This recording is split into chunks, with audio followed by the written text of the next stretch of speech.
Critics say it's been a distraction, but you say it's critical. You talk about words like patriotism and citizenship. Why is this such an important issue for you? Well, it is an important issue. It's not a distraction at all because, first of all, I'm doing a lot. As you know, we've passed over 50 pieces of legislation. We have a Supreme Court judge. We have a much stronger military. We have strong borders now. We're going to get the wall. We're going to get all the things that we said.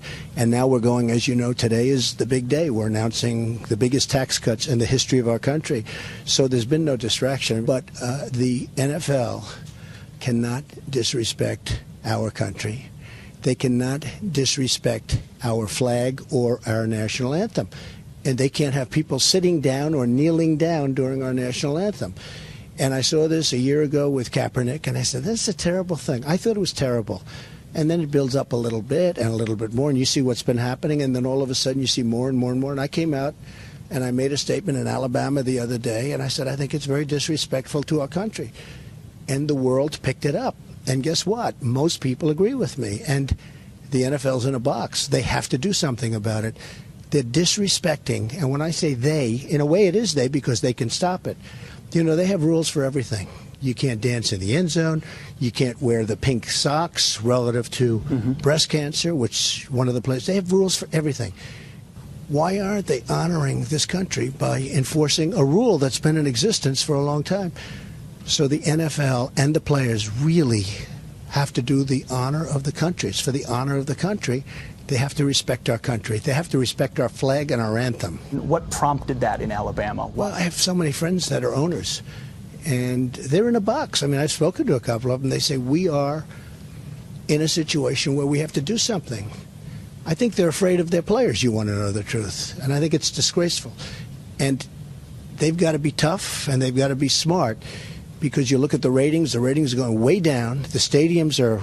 I've seen a couple of stadiums over the last few weeks. They are losing. There are a lot of empty seats.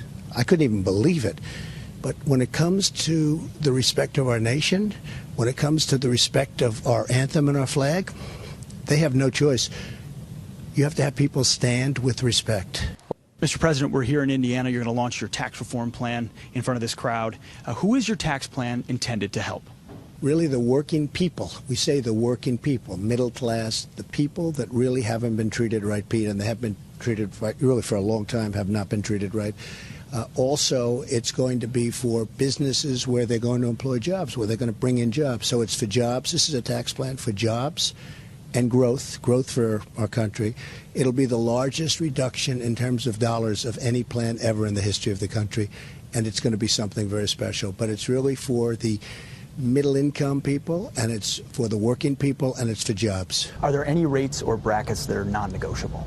Yeah, the 20% is non-negotiable. I wanted to do it at 15%. This is for business. I want to do it at 15%. If you look at China, China's at 15%. Other countries are at higher. I mean, right now we're the highest taxed nation in the world.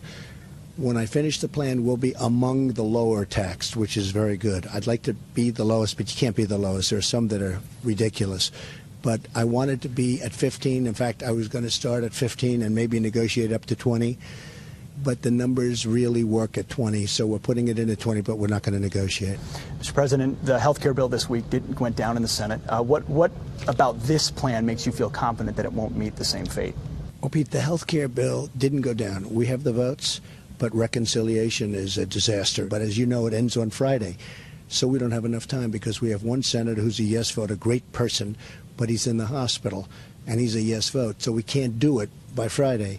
So we have the votes. We will do it sometime at the beginning of the year, but prior to the election in November. Do you still have confidence in Mitch McConnell? I do. I mean, look, I've dealt with Mitch for a long time, and I think he has to get rid of the filibuster rule. I think it's just a disaster for the Republican Party because it means you need 60 votes on most pieces of legislation, and you're not going to get it.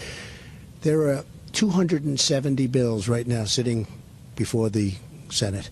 You're not going to get them approved because you're not going to get 8 Democrats. And they want to keep this horrible filibuster rule, which says basically you need 60. So that means you need 8 Democrats to get something approved, and you're not going to get that. So they have to get rid of the filibuster rule. Otherwise, they're just making a mistake. But no, I have confidence in. Look, I really like all of these people. I think they're terrific people. What I'm going to do is we do have the votes for health care. But the filibuster, you know, if you look at what's going on with respect to timing, we have only until Friday for reconciliation. So we're going into next year. But in the meantime, I'm going to start negotiating with Democrats, and we'll see what happens. Do you feel like when you start negotiating with Democrats, do you feel like you can trust Chuck Schumer and Nancy Pelosi? It's not a question of trust. First of all, you know, I have a nice relationship with them. It's not really trust. It's if we can do a great health care bill, bipartisan, I'm okay with that. Even so if it's not we a have, repeal? Pete, we have the votes to get it done. You can't do it when somebody's in the hospital. You know, when you have 52 votes and you need 51, it's, you know, it's very hard to get because you always have somebody, and in some cases they want to grandstand. A lot of bad things happen. But we have the votes, but we don't have the time because it's Friday. I mean, literally Friday it ends at a certain time on Friday. So we'll bring it into a few months from now. We'll vote it. It's block grants. It's going to be great health care. But in the meantime, I have that little period of time. I'll negotiate with the Democrats. If we can come up with a fantastic health care bill, that's okay with me. Good for both parties, bipartisan.